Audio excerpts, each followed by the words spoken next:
सब लोग। मेरी उम्मीद है कि आप लोग अच्छे होंगे। मैं आज स्कूल गया था, मेरे साथ एक स्कैम हुआ।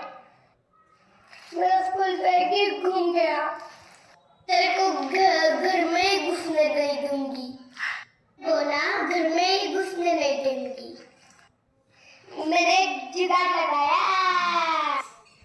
पापा से मेरे पिज्जा खाने के लिए 200 रुपए मांगे। मैं पिज्जा नहीं खाया, अपने लिए स्कूल बैग मंगाया।